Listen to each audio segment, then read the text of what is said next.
nabi palsu berarti ada yang harus kita koreksi tentang nabi yang datang terakhir ini.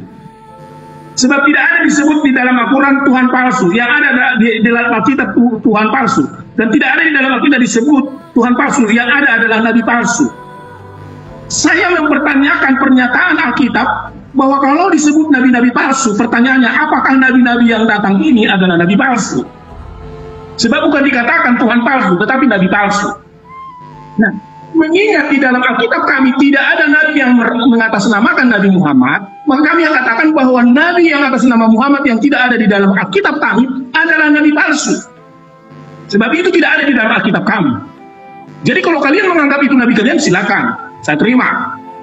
Tetapi bagi kami itu bukanlah sebuah nabi.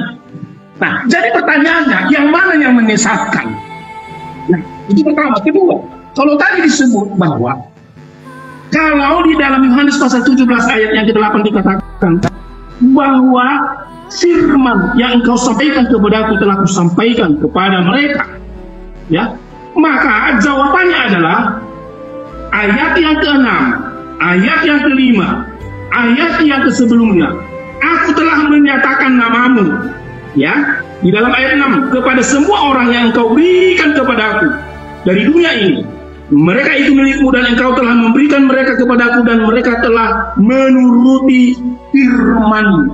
Sekarang pertanyaannya, kenapa Yesus bilang nama Sang Bapa itu yang memberi itu firman itu adalah Yesus? Karena nama itu diberikan kepada Yesus. Artinya posisi Yesus di sini tidak sama seperti Nabi yang menerima firman wahyu seperti Nabi kalian di Gua Hiro yang tidak ada saksinya.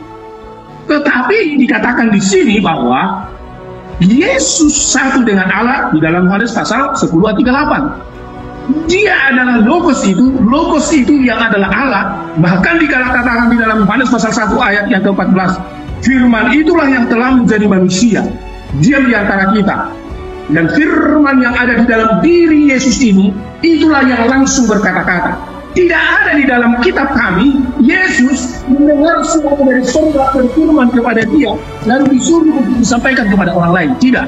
Kalaupun di dalam waktu dia dibaptis, itu bukan firman yang disampaikan. Tetapi itu hanya sebagai saksi bahwa dia adalah anak Allah. Dia satu dengan Bapa. Artinya posisi di mana Muhammad tidak berkata dari dirinya sendiri. Muhammad berkata dari Tuhan, dari malaikat, ya. Tetapi Yesus tidak berkata dari dirinya sendiri. Sama juga bahwa artinya dia satu dengan Bapa itu. Dialah yang menyampaikan kebenaran firman Tuhan itu.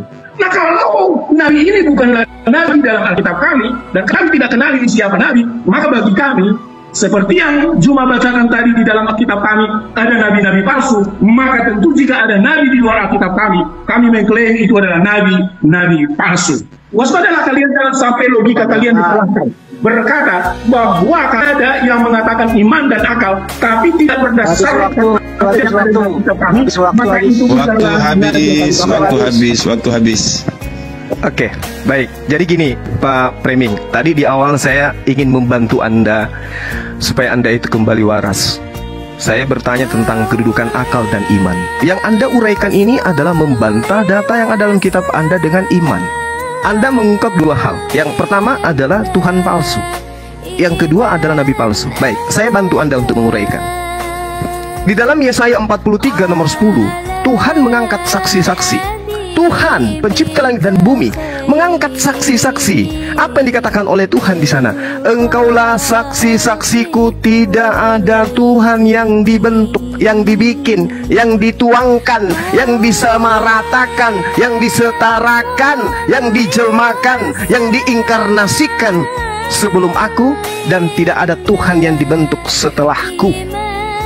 Ayo, mari kita lihat siapa yang membentuk Tuhan palsu sekarang. Ada bayi lahir di kandang binatang, tidak mampu berbuat apa-apa dari dirinya sendiri, tidak mampu berkata-kata dari dirinya sendiri. Bahkan dia datang bukan atas kehendaknya sendiri. Bahkan seantero Yahudi mengetahui bahwa bapaknya lebih besar daripada dirinya sendiri, tetapi kemudian dilantik menjadi Tuhan. Tuhan palsu. Satu. Kedua, ada pengakuan nabi-nabi palsu. Satu hal yang perlu Anda pahami di sini, Amsal 30 nomor 6. Jangan kau menambahi firman-Nya supaya engkau tidak ditegurnya dan tidak dianggap sebagai pendusta. Jangan, dan jangan. Firman yang dimaksud ini adalah firman yang ada di dalam kitabnya para nabi, orang-orang yang kemudian diberikan wahyu, lalu kemudian dikatakan utusan kepada kaumnya masing-masing. Siapa yang diceritakan oleh Amsal? Firman mana yang diceritakan oleh Amsal? Tentu firman yang diterima oleh Nabi Musa alaihissalam, Nabi Daud alaihissalam, Yesus alaihissalam. Sekarang siapa agama yang kemudian menambah-nambahkan pengajaran masuk ke dalam pengajaran tiga oknum ini? Musa, Daud, Yesus. Adakah Al-Quran itu adalah wahyu yang diterima oleh Daud? Adakah Al-Quran itu adalah wahyu yang diterima oleh Musa? Adakah Al-Quran itu adalah wahyu yang diterima oleh Yesus? Tidak. Yang diterima oleh Yesus, yang diterima oleh Daud, yang diterima oleh Musa adalah yang mereka sebut hari ini perjanjian lama dan perjanjian baru. Kitab siapakah itu? Kitab Kristen. Di manakah penambahan itu terjadi? Di kitabnya orang Kristen. Lalu di manakah nabi-nabi palsu itu? Yesus sama sekali tidak pernah mengatakan nabi palsu itu dari Arab.